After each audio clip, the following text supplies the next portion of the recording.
आज के चुनौतीपूर्ण समय में हर इंसान चिंताओं से घिरा रहता है, लेकिन ये चिंता करना कब बीमारी बन जाती है पता ही नहीं चलता। कब आपके मन की अशांति बन जाता है ये आपको पता ही नहीं चलता। ये एंग्जाइटी, चिंता, depression, over thinking, negative thinking, ये सारी मन की बीमारियां हैं। ये आपके मानसिक रूप से अस्वस्थ होने के लक्षण हैं। किसी बात को लेकर थोड़ी देर के लिए मन में चिंता आना, लेकिन थोड़ी देर बाद मन का स्वाभाविक रूप से ठीक हो जाना, पहले की तरह हो जाना, ये बीमारी नहीं होती है। लेकिन किसी बात को लेकर लगातार सोचते रहना, कोई बात दिमाग में बसा लेना, किसी डर को, किसी चिंता को, ऐसी स्थिति में आप कभी खुश नहीं हो सकते। भारत के महानगरों में 15% लोग एंग्जाइटी और 15% लोग डिप्रेशन के शिकार हैं। महानगरों के सर्वे से ये पता चला है कि 50% लोग अपनी नींद पूरी नहीं ले पाते हैं। रिसर्च के मुताबिक अनिद्रा करीब 86% रोगों का कारण है, जिसमें डिप्रेशन और एंग्जाइटी सबसे बड़े कारण होते हैं। दुनिया भर के जितने भी विकसित देश हैं, उसमें 20% युवा एंग्जाइटी के शिकार हैं, तनाव और चिंता के शिकार हैं, और महिलाओं में इसकी चपेट में आने की आशंका पुरुषों के मुकाबले 60% ज्यादा होती है। एक बात और रिसर्च से पता चली है कि 8% जो टीनेजर्स हैं वो भी एंग्जाइटी के शिकार हैं, और उनमें से बहुत ही कम लोगों को मानसिक स्वास्थ्य देखभाल मिल पाती है। मशहूर अमेरिकी लेखक लियो बस्कैगिला का मशहूर कोट है, चिंता आपके आने वाले कल को ही दुखों से खोखला नहीं करती, बल्कि ये अपनी ताकत से आपके आज को ही खत्म कर देती है। वास्तव में ये चिंता चिता के समान ही होती है, जो इंसान के जी को पल पल जलाती रहती है। चिंता भी दो तरह की होती है। एक नियमित चिंता, जिसे नॉर्मल एंग्जाइटी कहते हैं, जिसे बिलों को भरना हो, या इंटरव्यू में जाने से पहले या स्टेज पे जाने से पहले थोड़ा मन में घबराहट होना, हलचल होना, या किसी खास चीज से डरना, या अपने भविष्य को लेकर कभी कभी थोड़ा चिंतित हो जाना। और चिंता का दूसरा प्रकार होता है एंग्जाइटी डिसऑर्डर। उसे चिंता का रोग कहते हैं, बीमारी कहते हैं। जैसे बेवजह की चिंता करना, लोगों के सामने जाने से डरना, लोगों से बात करने में डरना, बार बार खुद को अकेला महसूस करना कि आपका कोई भी नहीं है, और पुरानी बातों को बहुत ज्यादा याद करना, और किसी एक ही विचार में अपने मन को फंसा लेना। जब आप ऐसी स्थिति में आ जाते हैं तो आप मानसिक रूप से अस्वस्थ हो जाते हैं। वैसे चिंता तो हर इंसान को होती है, लेकिन अगर कोई खास चिंता बहुत लंबे वक्त तक बनी रहे और उससे आपके काम पर और आपकी जिंदगी पर अगर असर पड़ने लगे तो ये वाकई खतरनाक है। वैसे तो एंग्जाइटी डिसऑर्डर कई किस्म के होते हैं, लेकिन उनके कुछ सामान्य लक्षण इस प्रकार है, जैसे आपकी हार्ट बीट बढ़ जाना, आपके हृदय की गति का बढ़ जाना, सांसों का बहुत जल्दी फूलना, अधिकतर सर में दर्द रहना, मांसपेशियों में तनाव बढ़ जाना, छाती में खिंचाव महसूस होना, और फालतू की चिंताएं बढ़ जाना। जिन बातों की चिंता करने की जरूरत भी ना हो, उन बातों की चिंता भी करने लग जाना, मन में बेचैनी महसूस होना, और किसी गैर जरूरी चीज के लिए बहुत ज्यादा लगाव होना, किसी चीज के लिए, किसी बात के लिए बहुत ज्यादा जिद्दी हो जाना। और इस एंग्जाइटी डिसऑर्डर के कारण क्या क्या हैं, अब हम वो समझेंगे। एक कारण तो ये होता है हेरिडिटी, आपके परिवार का इतिहास। जिन व्यक्तियों के परिवार में मानसिक स्वास्थ्य से जुड़ी समस्याएं होती है, उन्हें कई बार एंग्जाइटी डिसऑर्डर की समस्या हो सकती है।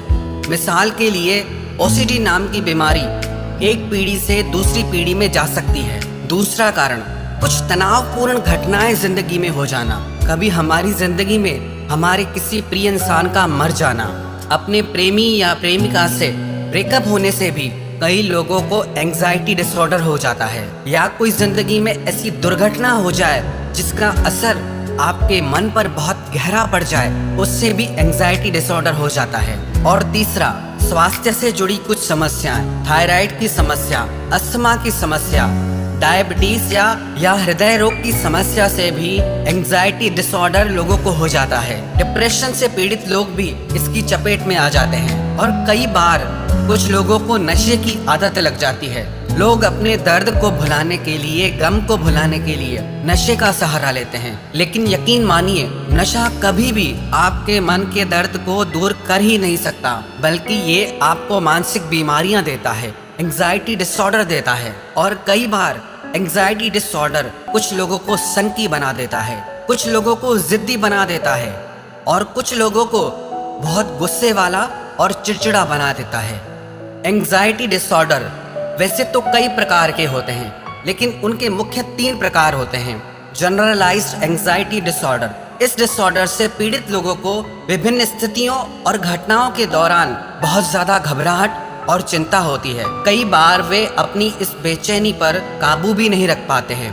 उनकी हालत इतनी खराब होने लगती है कि उन्हें लगता है शायद उन्हें हार्ट अटैक आने वाला है या उनकी मौत होने वाली है।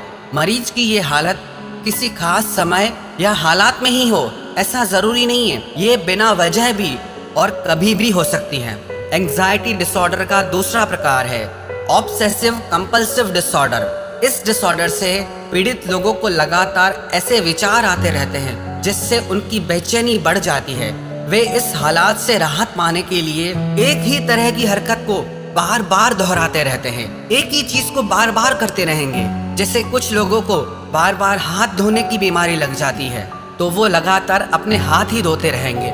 हर मरीज पर ये लक्षण अलग तरह से काम करते हैं। और तीसरा डिसऑर्डर है social anxiety disorder. Social anxiety disorder से पीड़ित लोगों को सामाजिक या सार्वजनिक कार्यक्रमों में जाने से डर लगता है। उन्हें समाज में जाने से इसलिए डर लगता है क्योंकि उन्हें लगता है कि लोग उनकी परीक्षा लेंगे, लोग उनका मजाक उड़ाएंगे, वे उन लोगों के साथ फिट नहीं है, मिक्स नहीं हो पाएंगे। उन्हें इस बात का भी डर सताता है कि वे जो भी कुछ करेंगे उससे उनका अपमान ही होगा, उन्हें शर्मिंदगी उठानी पड़ेगी। ऐसे लोग रोजमर्रा की स्थितियों का सामना नहीं कर पाते हैं, जैसे किसी से बोलना हो, बातचीत करना हो या फिर सबके साथ बैठकर खाना खाना हो। वो सोशल गैदरिंग से बहुत डरते और घबराते हैं। एंजाइटी डिसऑर्डर से पीड़ित इंसान की पर्सनल और प्रोफेशनल लाइफ पर बहुत बुरा असर पड़ने लगता है। उससे उसकी रोजमर्रा की जिंदगी अस्त व्यस्त होने लगती है। वो किसी भी काम पर अपना ध्यान केंद्रित नहीं कर पाता है, उसकी याददाश्त कमजोर होने लगती है। रिसर्च में ये भी पाया गया है कि अगर स्त्रियों में एंजाइटी डिसऑर्डर हो तो वे जल्दी ही इससे बाहर निकल आती हैं, लेकिन पुरुषों में ये समस्या गंभीर रूप धारण कर लेती है और अगर ये समस्या लंबे समय तक रहे तो वो डिप्रेशन का रूप ले सकती है। और जब ये परिस्थिति बहुत ज़्यादा गंभीर हो जाती है तो व्यक्ति में आत्महत्या करने की भी प्रवृत्ति बढ़ने लगती है। अब इसका इलाज क्या है? इसका सबसे पहला इलाज तो ये है कि आप प्राणायाम और व्यायाम करें। प्राणायाम और व्यायाम करना आपके लिए इसलिए ज़रूरी है क्योंकि खून की ठीक तरह से पंपिंग करने के लिए एंडोर्फिन हार्मोन मदद करता है। इस हार्मोन के बढ़ने पर आपके मूड में सुधार आ जाता है और इससे आपका तनाव कम होने लगता है, आपकी एंजाइटी कम होने लगती है।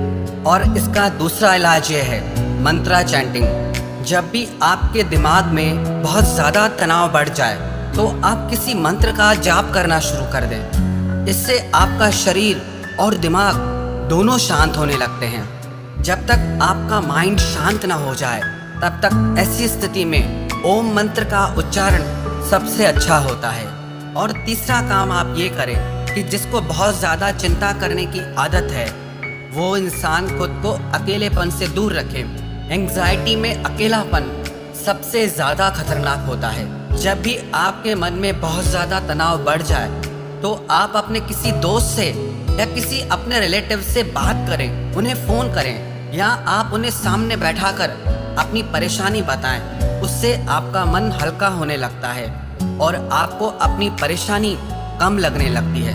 और चौथा काम आप ये करें कि आप पूरी नींद लें और आप सही भोजन करें। जिस इंसान का खाना पीना और जिस इंसान का सोना और जगना नियमित नहीं है उस इंसान के विचारों में मानसिक तनाव बढ़ने लगता है। और जो इंसान सही समय पर सोता है, सही समय पर उठता है और अपने स्वास्थ्य को सही रखने के लिए सही भोजन करता है, उस इंसान के विचारों में मानसिक तनाव कम होने लगता है। आप खुद को अनिद्रा से बचाएं। रात को बहुत ज़्यादा देर तक ना जागें। आप ये अभ्यास करें कि आप रात को जल्दी सो जाएं और सुबह को जल्दी उठकर व्यायाम करें, प्राणायाम करें, ओम मंत्र का उच्चार करें, वॉक के लिए जाएं, प्रकृति दर्शन के लिए जाएं। इससे आपके मानसिक स्वास्थ्य में बहुत ज़्यादा सुधार होगा। और 5वां काम आप ये करें कि जो चीज़ें आपको मानसिक तनाव दे रही हैं, जो लोग आपको मानसिक तनाव दे रहे हैं, जो बातें आपको मानसिक तनाव दे रही हैं, आप उनसे खुद को दूर कर लें। आप उनसे खुद को बचाएं। और जो लोग आपके मन को खुशी देते हैं, आपके चेहरे पे हंसी लेके आते हैं, आप ज़्यादा वक्त उन लोगों के साथ गुजारें। आप वो काम करें जिससे आपके मन को खुशी मिलती है। अगर आपको भी बहुत ज़्यादा नेगेटिव विचार आते हैं या बहुत ज़्यादा मानसिक तनाव चलता है या मन में बहुत सारे विचार चलते हैं, तो आपको घबराने की ज़रूरत नहीं है, डरने की ज़रूरत नहीं है। बस आप अपनी दिनचर्या में बदलाव लाएं, इन छोटी छोटी बातों में बदलाव लाएं। जब भी मन में कोई चिंता आए ना, तो उस समय आप ये सोचना, क्या ये चिंता मेरी प्रॉब्लम को ठीक कर सकती है, दूर कर सकती है? अगर ये चिंता मेरी प्रॉब्लम को ठीक ही नहीं कर सकती, तो फिर ऐसी चिंता करके क्या फ़ायदा? ये चिंता बल्कि आपको नुकसान पहुंचा रही है। इसीलिए जितना हो सके आप खुश रहना सीखिए। अपने आप को शरीर से और मन से आप स्वस्थ रखना सीखिए।